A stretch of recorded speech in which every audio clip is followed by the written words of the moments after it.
Welcome to No Question About That. This is the Weekend Pod with me, Ed, and today Tom reviewing Leeds 1, United 1. Don't know how to think about this one, Tom. Are we relieved because everyone thought we'd get battered? Yeah, Leeds have been reasonably good recently. I think if you look at the last 5 games, they're one of the form teams in the league. And they did have good run last 5 games for sure. Yeah. Yeah. And at home they're good. Yeah, they are good. But I looked at the discourse on Blue Sky today in the first half, and yeah, the expectations fallen so much that in the first half we were like, oh, we're actually playing all right here. We're actually doing okay away against the 16th best team in the league. And at that point, I think we'd had 1 shot on target after their keeper made a nice save from a corner. Yeah, it was kind of to be expected, I think. From me, I think it was fine, but my heart sank before the game when I saw it was 5 at the back again. 5 at the back with 2 defenders in front and another one in the front 3. It was an interesting selection. I mean, I know Ruben doesn't have many choices. I think 6 of the bench were under 21 today. So I do wonder, though, with that Xerxes cameo, should we call it, which was some of his best football at United, in a deeper role with players around him. That's where he's best. He's definitely not a number 9. And is he profiled? Profiled, one of those tactico words, isn't it? Profiled better than Dorgu in the front 3 in one of the 10 roles? Probably. I mean, not that too many United fans would have gone, yeah, we want Josh Xerxes in the team before the game, because he's not been very good, basically, during his time. And I suppose Dorgu did perform okay for bits of the Newcastle game, scored a goal and so on before he went back to left back, and the following game was crap again. So I find it hard to know what to make of this game, because as you say, expectations have been so lowered. Blue Sky, your Blue Sky vibe there is in contrast to the culture war that normally happens on Twitter, which is now on the, depending on which side of this culture war you're on, it's like, see, told you everything's getting better and you said we'd get smashed before the game, and now you're going to pretend you didn't say that. I'm paraphrasing the vibe. It's just like, just ram home that culture war. It's always the same. But I think on Blue Sky it's a bit nicer, and maybe too nice, to be fair. We're probably all a bit too gentle with each other, and even when we're being horrible, it's normally just libs having to go at each other, isn't it? It's true. Even when we're being horrible, we're still being nice at the same time. It's just passive aggressive rather than like fully aggressive. Yeah, interesting stuff. It had a moment, but never really took off as a kind of football community. At least I couldn't find it. It's full of American liberals.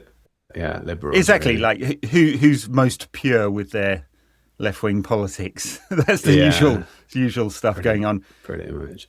United now, I mean, obviously so many players out, 3 at AFCON, Bruno out, injuries to De Ligt and Maguire and Mainu and others, and so Ruben doesn't have a lot of choices, but I just, this game sort of encapsulated the current debate about Amorim, didn't he? You get this specialist manager who's like so completely welded to his formation system and principles, and it's totally anachronistic to the history of the club or what the management, the leadership, the executive team said they were going to do in terms of style of play and doing that top down and stuff like that. And he goes with his usual 5 at the back formation, which has been disappointing 9 times out of 10. And then as soon as he switches it up to a 4-4-2 after going behind, it's immediately better. Again, it's just immediately better. And I know. I mean, it's got to the point, we've got the reasonably positive result today, of course, perhaps a better performance than many expected. We're in 4th or 5th or whatever it is. I can't remember now. 4th, 5th or 6th, something like that, depending on when you're listening to this and what the other results are on Sunday. It's true. And yet, it's hard to... The discourse around United this week has been Amorim versus Wilcox versus the management. Will they buy players for him? He was grumpy in his press conference. it feels sort of like the beginning of the end, and probably the only way to stop that in the summer is to have a good second half of the season, get into a European place, absolute minimum, and show some progress in terms of style of football. And, and I think that's the difficult thing, isn't it? What is his formation, system, style of football? How much has he given up just to get short-term results? What are we actually building towards now? Because I don't know what it is anymore. And so muddled on the pitch, muddled off the pitch, expectations completely lowered. What are we to make of all this? It is just a complete mess at the moment. And the worst reflection on Amorim is when we move to a 4 at the back. We've been playing the system for 12 months now with 5 at the back. And then we've played probably about 90 minutes or so this season with 4 at the back, and in that 90 minutes we've looked as good as we've ever looked. Like in the last 25 minutes, 30 minutes of today, when Xerxes came on, the amount of times we got in behind, the amount of chances we got, and it's kind of football basics, really. You're just putting more people in the other end of the pitch, and therefore they're closer to each other to work. They've got the amount of times where Šeško picks up the ball and he holds off the defender, and then he makes like a touch or two, and then he's got nothing around him because he's got 5 players behind him. You've got Casemiro and Ugarte. And then as soon as Xerxes comes on and plays a little bit closer to him, them two's link-up play was great today. And then also having the outlet of Dorgu just to the right, they're all in about a 10-yard vicinity of each other. Yeah. And therefore they were able to link and actually not have to pick up the ball with about 20 yards, no one within 20 yards. And that's the worst thing about this for me. That it's great that we're actually looking a little bit better in the 4 at the back, but you've been trying to get this system to work for so long, and it how can we look? And it never has. And then we go to 4 at the back, and it looks better immediately. It's really not great. It's a pretty damning indictment, both of leadership and what they thought they were doing, hiring this kind of coach, with this squad, right? And then knowing that they wouldn't have the finances to completely revamp it in a couple of windows, right? So it's Manchester United. You can't go a year with just 13 wins and go, this is all right. It's never going to lead to anything other than massive outside pressure, to which Amorim has responded, right?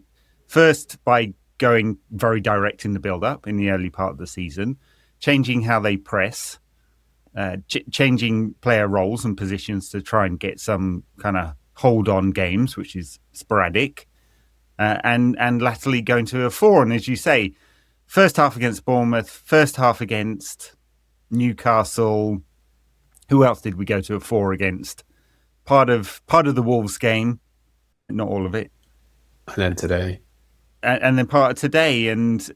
But if he's going to do that, why Amorim? And we bought a coach for a certain kind of thing. You could say, okay, it's for the principles and the style rather than the formation, but that we hired him to go and build these things. But why him? Because there literally are 100 other managers in European football that could have got 13 wins with this squad. So, and if he's going to change it, why? What were we building towards? And I know this is all bigger picture stuff, and it's not really about the game, but it's kind of all the mess off it, and the decision making, both in leadership and the coach, leads to the mess on it, and that's why we're going on the 15th best side in the Premier League and going, thank fuck we got away with a draw. I know, and also I feel like it's a damning indictment of Amorim today that as soon as we go 1-0 behind, he brings Xerxes on for Euro. And I'm thinking at that point, I'm like, okay, that's an attacking sub. It's the right thing to do. But also, if we wanted to win the game today, maybe that should have been the team to start the game. And Xerxes didn't play well in midweek.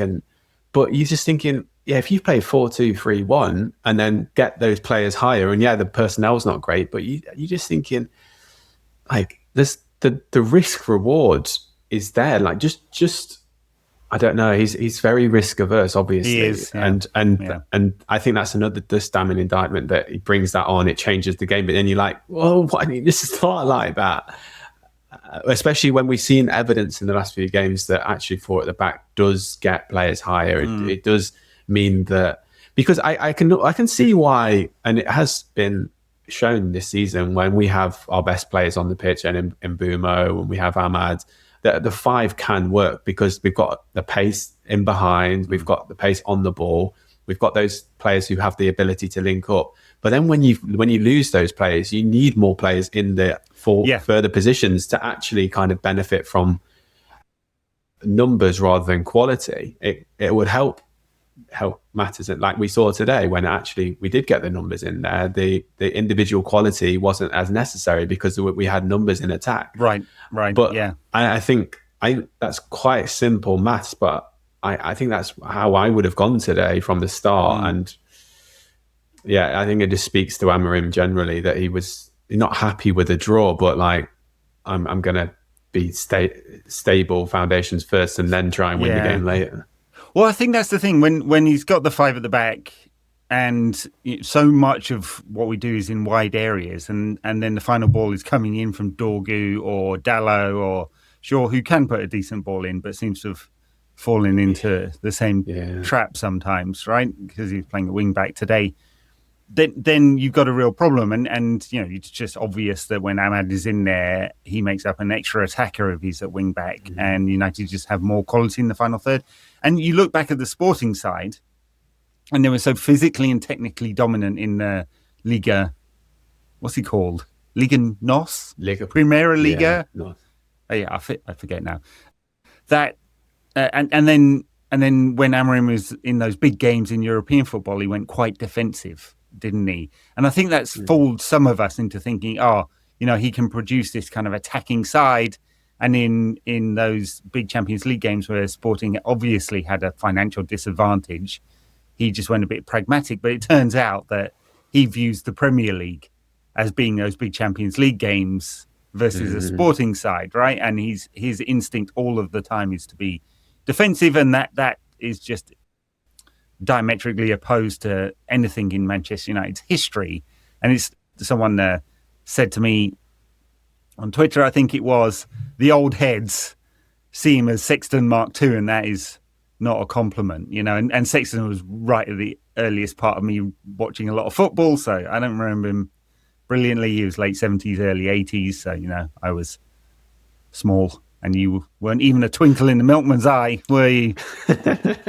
or for those of us watching on YouTube, a twinkle in Travis Head's eye, more like, given your tash you've got there.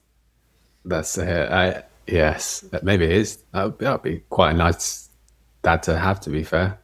A bit of money, finally.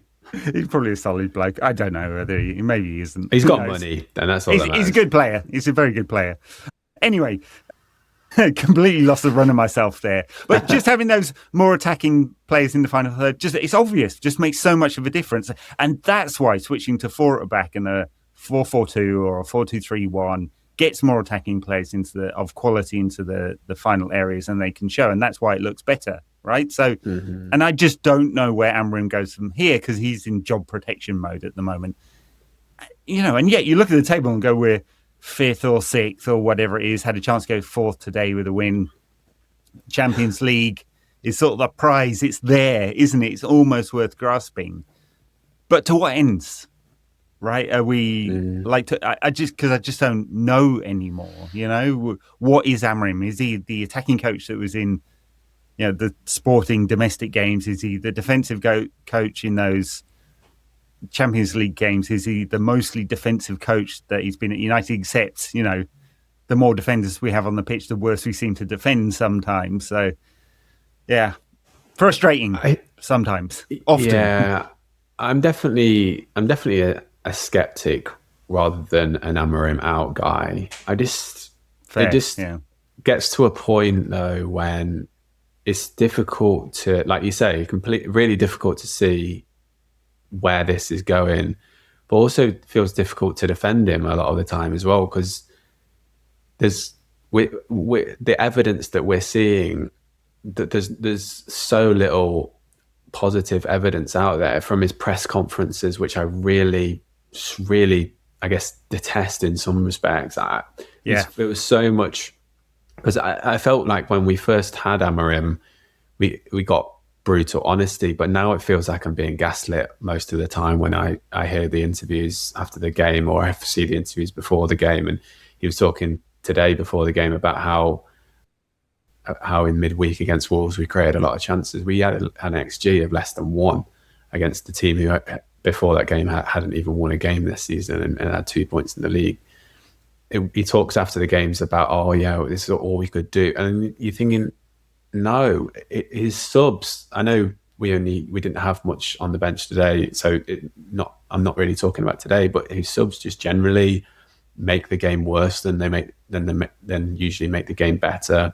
His formation from the start, the whole overall philosophy of his game there's so little, like there's so few positives out there. Even like the young players not being brought through, a Mainu situation and the Garnacho situation, which I agreed with at the time, and the Rashford situation. You think back to things that have happened, and when we took the manager's side, and it feels like a catalogue of negatives and things that he's done wrong. And you look to today and you think, yeah, fine point, and you look to the table, like you say, and fine.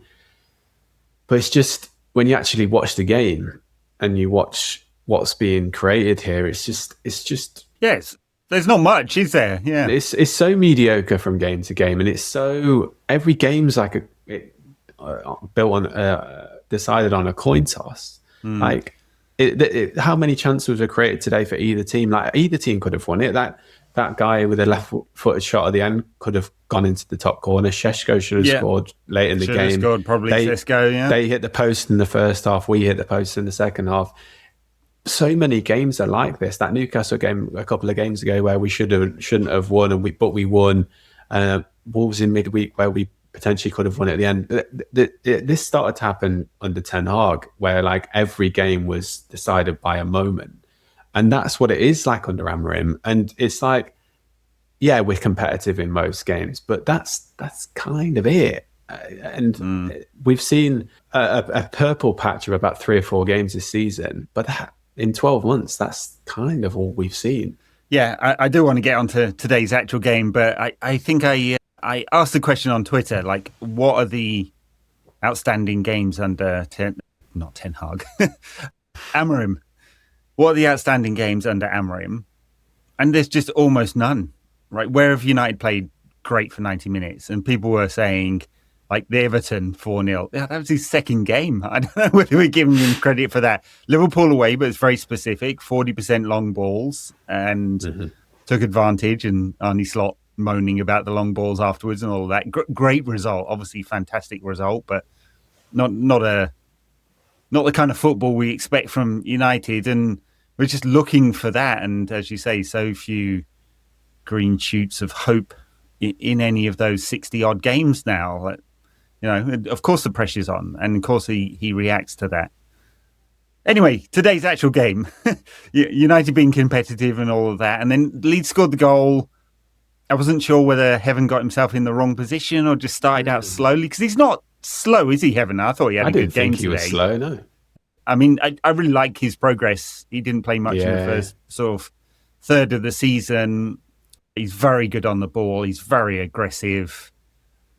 He's quick enough. He likes doing the box defending, but he's a really good passer. Yeah, he's having a good season, or good last 8 games or whatever it is since he came in. Euro started today. He's had a bit of a difficult season. I mean, I think his ceiling is massively high. I just want him to be more aggressive. You should look over at Aiden Heaven and go, do that. Just be a bit more front foot. Anyway, the goal, I don't know how Aronson managed to sprint past them. Twitter tells me he's quick. I don't know. Whenever I've seen Brendan Aronson before, I thought, good competitive player, but, touch of quality less than a top team would take. Yeah. But he finished well, sprinted through, finished well. And I was like looking at that guy, I was just trying to compose the tweet with my fat fingers. By the time United scored the equaliser, brought on Zexi and scored within a couple of minutes. And I was just tweeting, oh dear, we're down. Don't know how we're going to get back into this with eight defensive players on the pitch, not creating good enough chances. And of course, it all changed in 2 minutes. Yeah, the goal was really weird, wasn't it? It felt like he didn't know that he was there. And therefore, it took him a couple of moments which was too late to get into sprinting stride, and therefore he was just too far behind when he got into stride. And I guess if Aronson's running forward at full speed compared to Aidan Heaven, who's turning round to run, like this, obviously the start is going to be a bit slower. But it did just look like he was. It's a weird goal because the way you watched it, you're like, surely something's gone wrong there. That's way too easy for him to have got there. Like, and I think that is Heaven's fault. And I think there have been a couple of occasions where, obviously the Bournemouth game, whereas a couple of goals where I think he was at fault for, and there are going to be those moments with him. He's a 19-year-old defender, and I think the same with Yoro. That there are going to be these moments where, if you look at the best defenders in the world, like, most of them don't get good like to their peaks to like 26, 27, and even older than that, really. You think even to the best defenders who've come through, who really has been elite at the age of 19, 20, they're all the best defenders in the world have all going to have made mistakes. Maldini like this.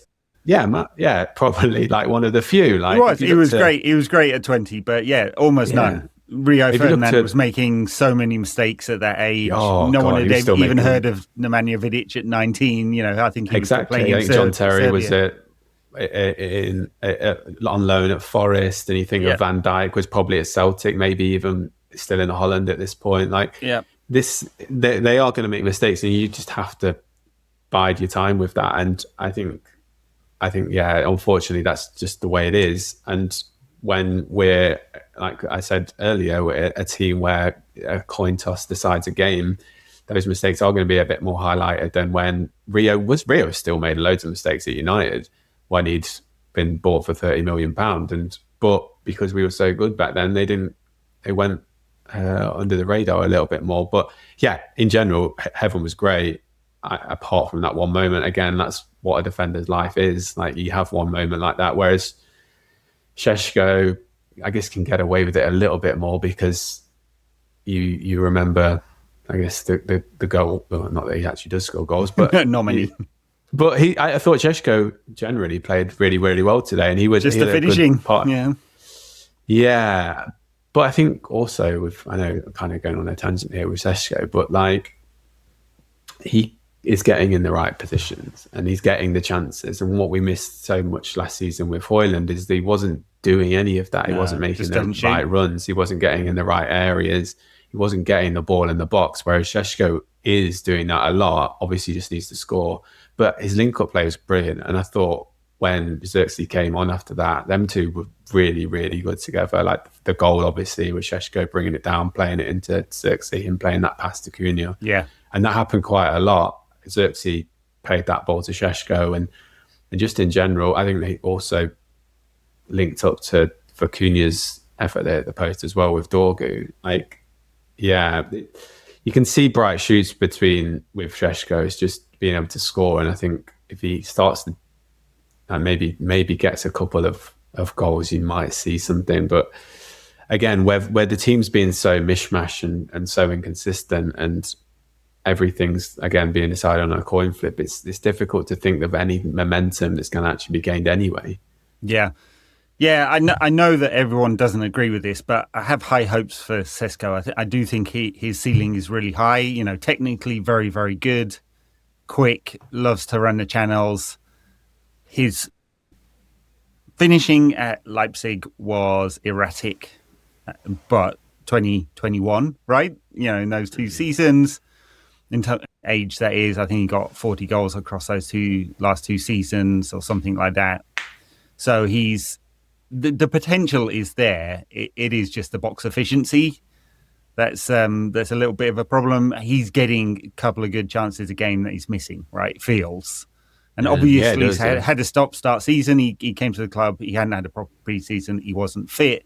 He had that injury as well. So he's been in and out and doesn't seem to have got much of a rhythm going. And obviously the personnel have changed. Cunha got injured. Mbeumo's gone off to AFCON.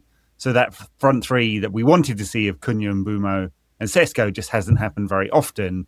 And often in this system, especially when there's two fullbacks at wing-back, there's not enough players around him and he's quite isolated. And I think that's partly why he looked he looked better, and Xerxes looked better, and Cunha looked better when they were all close together for the last sort of 30 minutes of that game. Suddenly you had a coherent attack, and suddenly some of the talent comes out, and it all came through in the equaliser, brilliant layoff, fantastic ball from Xerxes, and a really difficult finish that Cunha made look easy. And he's got 4 goals and assists in his last 6 games. Maybe stuff is happening for him. He's got the quality. We were just looking for the numbers from Cunha. And we definitely need goals from Sesko because he's going to start feeling the pressure. He's got no goals in 10 for club and country now and 2 all season. It's obviously not good enough for a £65 million player. It's just that bit, isn't it? Which is, I know it's everything for a striker, but the rest of it is pretty good, I think. It is. And I feel for Cunha as well, really. And obviously he got his goal today and he had that one that was offside. He struck really, really well. I just think at times in this system, especially without Mbeumo and Ahmad, he's just so isolated. He can take the ball like a long way and carry the ball quite a distance because he's got amazing quality, strength and speed. It's just, especially at times in that first half, he gets the ball and like I said about Sesko, potentially getting the ball when there's no one around in 20 yards and there's so many Leeds players just around him, and then it's like I'm going to have to come backwards or just lose the ball or try and take it on my own and do something with it. And I think when he's looked at his best, it's been surrounded by all those best players, and when he's played really well with Mount and Mbeumo in that front three that has been there at times. I think right now you look to the team today and you're like, we're kind of relying on Cunha to do everything here in an attacking sense. He's the only person who's going to bring a bit of creativity, a little bit of a spark, a little bit of flair. Because you're thinking Dorgu, he might be able to do something, but he's not technically amazing. Sheshko's in and out, and he's actually linking play really well, but not doing anything in the penalty area. Like, well, Dalot and Shaw's nowhere near as athletic as he used to be, and Dalot's just Dalot. And obviously Casemiro and Ugarte in midfield. It's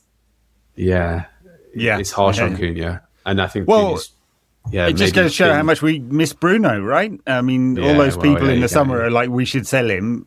I just still can't.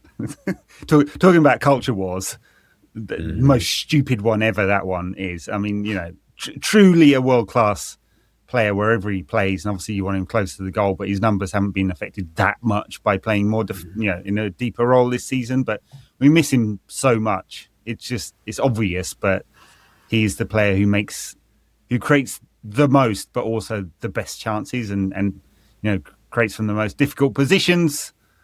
And without him, obviously our midfield is more prosaic, and we find it harder to get up the pitch. And I mean, just the one pass that Ugarte had to play through to Dorgu, and Dorgu was so disgusted with him because he just shanked it out of play, Ugarte. And look at him, and I know it's like it's such a redundant point now. It's kind of broken record stuff, isn't it? But he runs around and kicks people, makes some tackles, and then can't pass at all. It's just the drop off in quality when he has to pass the ball is just shocking. He's gone for £50 million twice, and I'm just like, what? How's this possible? Anyway, stop moaning about him, but it was just one moment that, of course you have him in the central midfield area, and United are not going to be able to look as functional in there, as creative in there.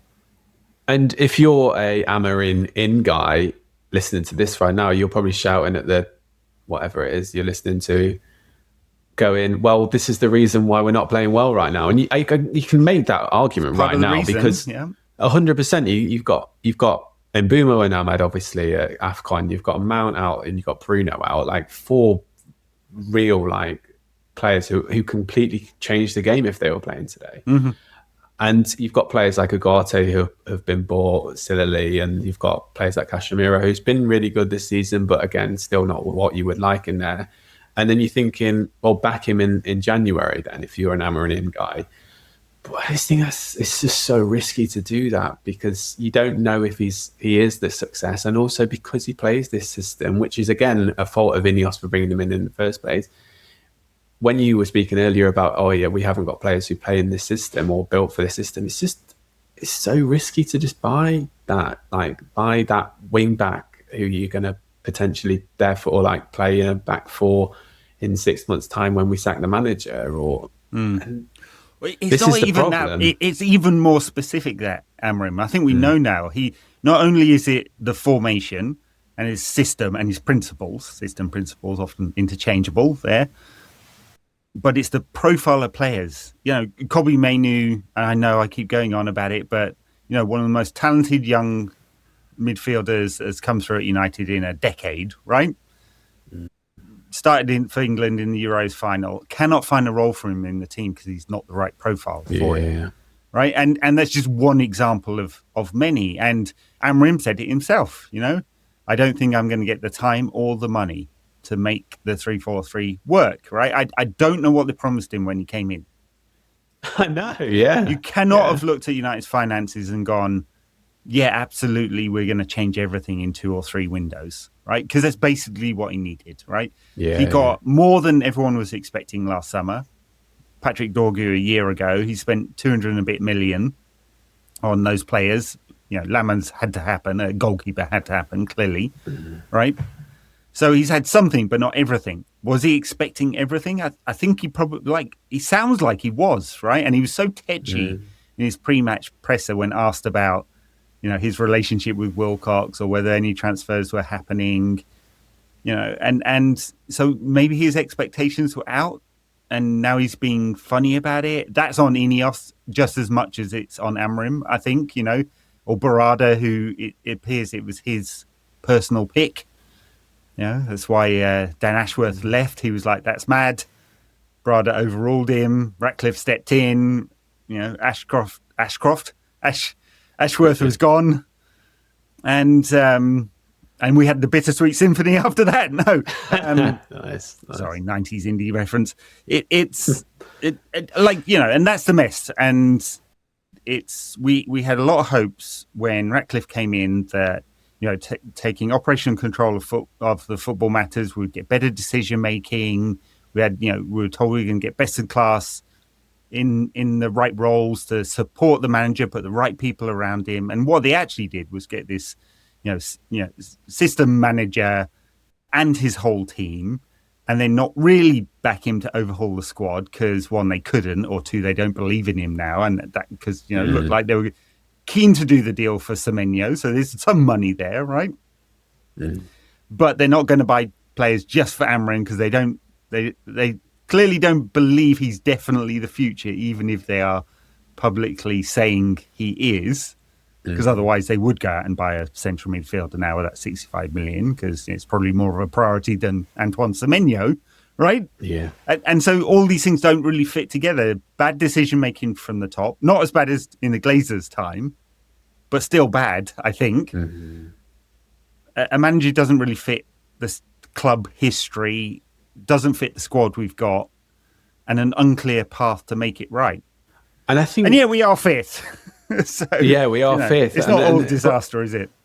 It isn't. But how long do you get stuck in this purgatory? How long do you let this continue? Because it feels like if we're just going to... Because it doesn't feel... I saw The Athletic posted an article straight after this was saying, where does this leave Amorim? But it doesn't leave him anywhere, really. It just leaves him in the same position that he was in. He's here until the end of the season. We can stop the week-to-week report card on him. You know, insofar as, like, is he safe? He's here till the end of the season. If he makes Europa League football, they'll think about whether they see light at the end of the tunnel. Yeah. And they can't leave him as a lame duck, so they'd have to give him a new contract. That's the mistake they made with Ten Hag as well. So that'll be a big decision to make in the summer.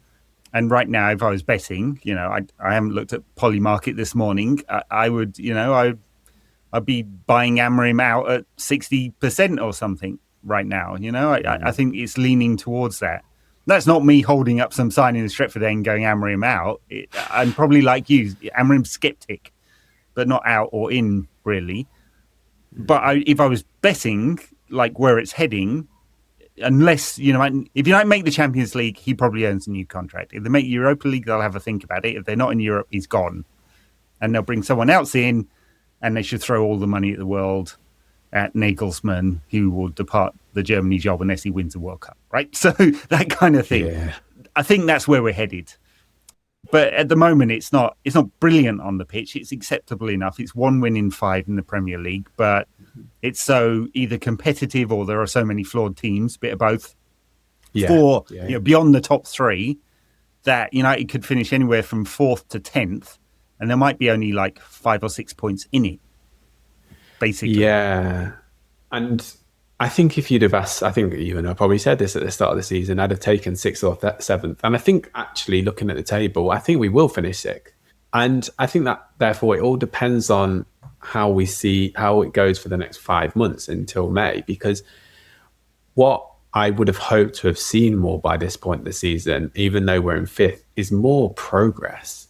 And I knew there was always going to be inconsistency because of certain situations, like our players going to AFCON or our play, all of especially the front 3 that we've all bought. There were always going to be teething problems with that. But you want to see like progress in terms of patterns of play. You want to see progress in terms of chance creation. You want to see progress in terms of like defensive ability and structure and solidness, and also like competitiveness and fight in every game, which was very apparent and present today, but wasn't in midweek when we started so lethargically against the bottom team. Like that game, strip away all of the philosophy and the system and the principles, literally just starting with the right mentality would have won us that game in midweek.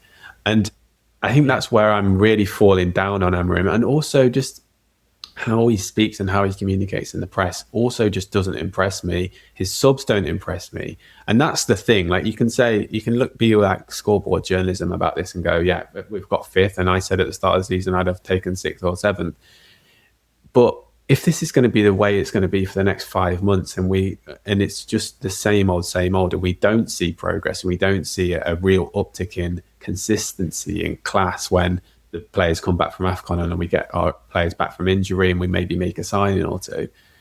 If we don't see any progress then I just think, like you say, what is the point? We're just going to be in purgatory again, and next season's going to start, and when we might make a couple of signings for Amorim, and then we start in August and it's exactly the same. Like, what's to say if we don't see any progress over the next 5 months that in August, after a couple more signings, it's all hunky-dory? Because that's 18 months then, and 2 full pre-seasons.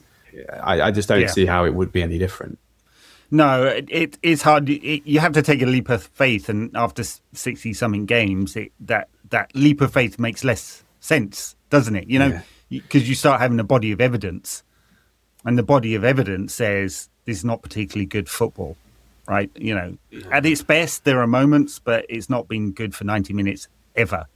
And that cannot be down to solely the players, right? If the idea is that United only get better by buying new players, then it literally could be any coach in there, right? I don't think that is an argument for Amorim at all. Yeah, I don't see him having ever made more than the sum of the parts. And the reason why that has happened is because he was so dogmatic for basically a year about playing this formation with his principles, whether it fit the players he had in the squad and the profile of players and where they want to play or what they wanted at all, right? And that bit is on him, even if he didn't get all the players he wanted, and Ineos made probably an odd decision by hiring him in the first place. So I can't see, like whether we finish 4th, which everyone go, yay, massive success and overperformance, or we finish 8th.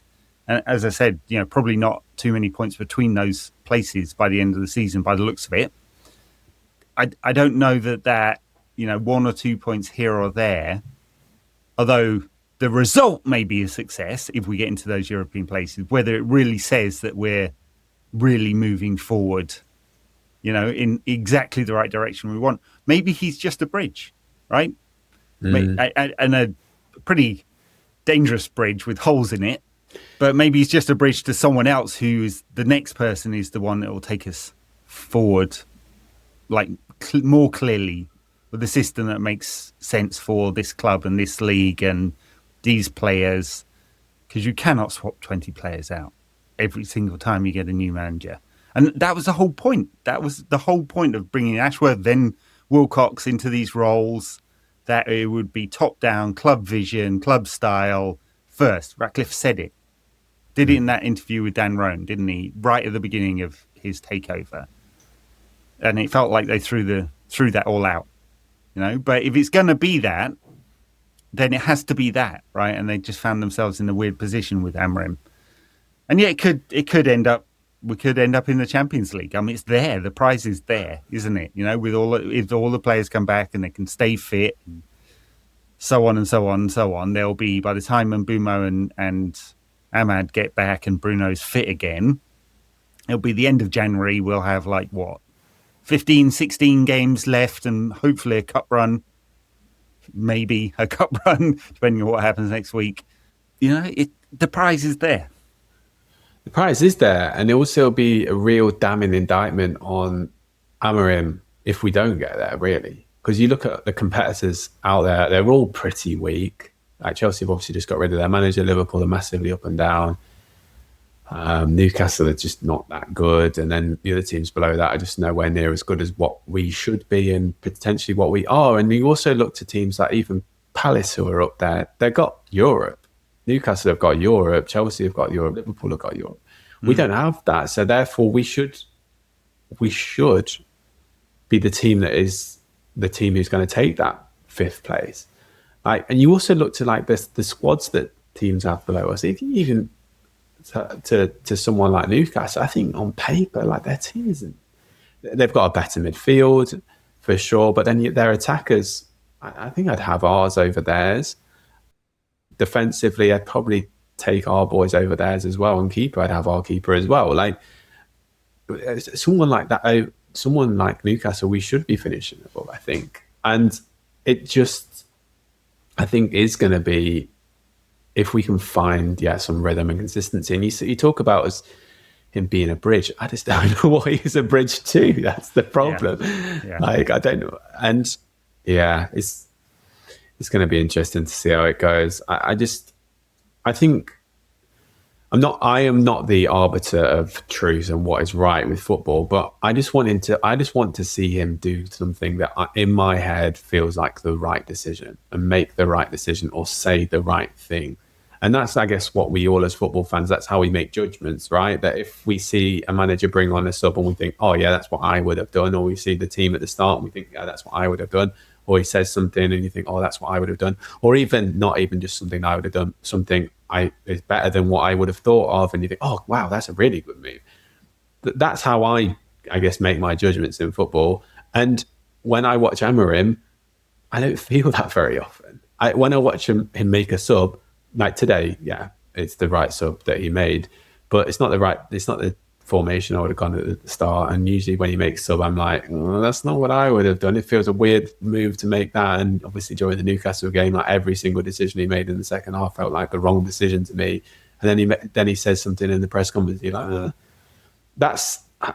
these are why I'm making the judgments, because everything kind of feels a bit like, I don't know if you're reading the game right at this point. I don't know if you're reading the room right at this point. I don't know if you're making the right judgments. And I just hope that for the next 5 months, he either makes what I perceive as the right judgments, or we just end up getting better. And therefore I can't disagree with the results and the performances on the pitch. Well, that's the ultimate seal of approval, isn't it? Tom Mortimer. Yay on that. There we go. I'm sure everyone's the same though, right? Oh, absolutely. We've all got opinions. None of them really matter. The people that matter are at the club. And so whatever we say, it's throwaway, isn't it? But, all right. Well, United currently 5th, and we'll see how the City, Chelsea, Sunderland games get on later in the day. So when you're listening to this, we may be 6th, I suppose, or 5th. It's not a disaster yet. Burnley next week, big opportunity. Every time we say there's a big opportunity, we seem to drop points. They are not very good, Burnley. They beaten by Brighton yesterday, lost against Newcastle, can't remember when the last time they actually won a game was. Not recently. Anyway, they had a horrendous run through December, November, didn't they? Yeah. Right now, you'd say they're, aside from Wolves, second favourite for the drop. Yeah. Turf Moor is not what it was under Sean Dyche. Opportunity is there. Yeah. Opportunity to go for it is there as well. I would love it if he started with 4 at the back. I'm going to be so annoyed when he starts with 5. Yeah, I know. I mean, the Wolves one was shocking. You're like, what? Seven defensive players on the pitch against Wolves. Wolves. Yeah, I mean, it will shock no one if he goes with 5 defenders at the back and Ugarte and Casemiro sitting in front of them. Obviously, I don't know what the change. Maybe Xerxes has bought himself a place in the side. Unless the thing with Roma happens, of course. I guess United are reluctant to let him go without a fee and without players back from AFCON or players back from injury, which you can kind of understand, even if he's not long for the club, honestly, whether it's now or in the summer. He's going to leave, obviously, but maybe he's bought himself a place in the side. Does that mean Dorgu goes back to left wing back? Yoro drops out, and we go back to Martinez, Heaven, Shaw, back 3, something like that. Can Casemiro play a full 90 again? Because we've got the cup game the weekend afterwards. He's not good playing 3 games in a week, especially not if he's completing games. When I saw Xerxes on the bench today, I thought he's gone, because this was the moment when you're either going to trust him or just get rid of him, right? Like a game where we're going to play 7 defensive players and 8 defensive players and 2 attacking players, basically, with Dorgu playing in one of the front 3 positions. And you think, and I think if you wanted to risk and you wanted to go attacking today and you wanted to be front foot, you would have played Xerxes. But it feels like he trusts him that little that it was a sign that he was going to go. But then, like you say, he potentially plays himself into the team. I wouldn't be surprised if he went this month and we potentially signed someone else. I just feel like if you've got 11 senior players fit, outfield players fit, and he's the 12th one, or he's the 11th one, he's the one on the bench, I think that's just a terrible sign. Even when you're playing basically a wing back in a 10 position ahead of you, I mean, when else are you really going to get the chance apart from potentially after a nice 30-minute cameo? But it's not great, and I think that there was a reason for him being on the bench, because he was pretty poor against Wolves. He was even worse against Newcastle. Yeah, if you're not going to play him, when are you going to play him? And you think probably in midweek. I don't know. I just think he'd probably start the same team as he started today. Yeah, against Wolves, he argued that he had to go with 5 at the back because Wolves were doing the same thing. Burnley have mostly played with 5 at the back this season. He's probably going to want to match up and we'll play down to their level or something like that. That's the fear, I guess. Burnley, who contain Kyle Walker, the population of Burnley increasing by the minute. They've changed their squad, obviously, just massively. It always happens when the team drops out and goes into the Championship. Everyone is sold. And so there are not many players left over from the Sean Dyche era, if any, honestly. I think is Broha fit at the moment? He was on loan from Chelsea. He's on loan from Chelsea. Yeah, I mean, I don't know. His career's gone a bit south because I think when he was 18, 19, everyone was assuming he was going to be a great player, and he's not turned out that way. No, not at all. Yeah, they're a bit of a weird. They're not a weird team. They're just quite a poor, weak team. They're not particularly great physically. Turf Moor, like you say, isn't what it used to be. It's not like an Ellen Roads. They haven't got the greatest manager in Scott Parker either. They're just a bit of one of those teams that just come up who's just pretty poor. And we'll probably end up going there and drawing after they go 1-0 up or something. Well, yeah, we'll see. All right, it doesn't sound like any players will be back. Maybe Matthias de Ligt has been training. Apparently, Kobbie Mainoo is close to being on the grass if he's not on the grass already. Yeah, I mean, just still, again, big opportunity. And every time we say this, dropping points, we'd taken points against West Ham and Everton and Bournemouth. and maybe more today, although, maybe we feel differently about this one. We would be comfortably chasing a Champions League spot. That is not the case because we're deeply inconsistent. And as a result, I couldn't tell you what kind of performance we'll get. It's really hard to say we're going to... Yeah, it's just you don't know what United you're going to get. It's really very good for 90 minutes, though, truthfully. It would be nice to put in a real performance, wouldn't it, against a crap team? Just bully them. No doubts. 4 at the back. Remember that time when United fans chanted 4-4-2 at Louis van Gaal, where it was like... Yeah, maybe a bit of that. I think I felt today I would have been stunned if we'd won today, and I feel I'm not quite as... I wouldn't be quite as stunned if we won on in midweek, but I'm so low about this team right now, just generally, and also just because of the personnel that are available today. I just feel it's going to be a coin toss again. I feel like it's just going to be a game of small margins. If our individual quality can potentially beat their luck, I think that's what it's going to come down to. And yeah, potentially if Seshko, but I just don't. The problem is I just don't see us creating that many chances. That's why I'm always so down about us at the moment, because we just don't create that much. At least not high XG chances. No, not really. And yeah, Seshko had a couple of chances today, and with that great header where the keeper made a really good save. But there's so few and far between, and they also feel like they come about randomly. It's not from like that particular pattern of play which we've tried so many times, and then that chance comes. That's why I just feel so down, and we've got also a penchant for making a silly mistake in defence. Just a moment where we switch off, and playing away from home doesn't help with that. And also, just the players we've got out, I'm missing that individual quality. I am just so down. I know it's probably not what you want to hear at the end of a podcast, but that's how I feel. All right, well, can I give it a positive spin? The chance is there, lads. Go for it. It'd be nice if we signed some... Dropped 80 or 90 million on Elliot Anderson and dropped him into the team. Wouldn't that be good? It's not going to happen.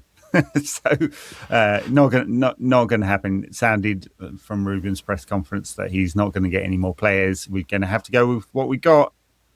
And if this is it and there's no new players back from injury, then we're going to get the same unless we get a change. And we saw the change at the back end of today's game. Maybe that's the light. Maybe Ruben will see it and we can just go for this game, because go for this against Burnley. Just go for it. Be more attacking, get more players in and around Seshko. Let the highest quality players we've got do their stuff in the final third. The chance is there. Don't need to be scared of this one. Obviously. And obviously, as mad away at Burnley, they've just come up from the Championship. It's Manchester United, folks. Fuck's sake. We've got to take so much more risks. We've drawn 7 games in the league this season. Losing out on a point to try and gain 3 is fine if you're going for it, and we get caught, fine. Just go for it a little bit more. It's just so obvious. But like you say, get more players in that final third. Get more players around Cunha so you can make something happen with a couple of 2-touch, nice little 1-2s around, which he's so good at. And Sheshko's so good at linking players. And Xerxes looked really good when he had players around him today. And Dorgu, if he's further forward, you can get him in behind if he's got players to link up with. And then also, because this is the thing with 3 at the back, when you've got wing backs, that you can just play with full backs high up, so therefore they can add to the attack as well. They don't just have to be wing backs. That's the only time they can attack. It's not that. It's really not that difficult. And I'm hoping that Amorim won't be as stubborn as we've seen for 12 months, and he actually will change it a little bit. Here we go. Come on. All right, we'll see on that rallying call, sort of. Tom. If you're watching on YouTube, he's wearing his 1990s Hungary jacket. He's got a full-on porn star mustache on and a mullet. It's a great look. Will it be a great look for United in midweek? Let's hope so. Tom, thank you. Thank you. Listeners, check us out on patreon.com/NQAT pod for the extra pods. You'll find me on Substack. I will write something. We'll probably go along the lines of just play 4-4-2 for fuck's sake, Ruben, or something like that. It's not a great headline, to be honest, for SEO purposes. But we'll catch you all after the Burnley game. And probably the Tactics Pod on Monday as well. Thanks a lot.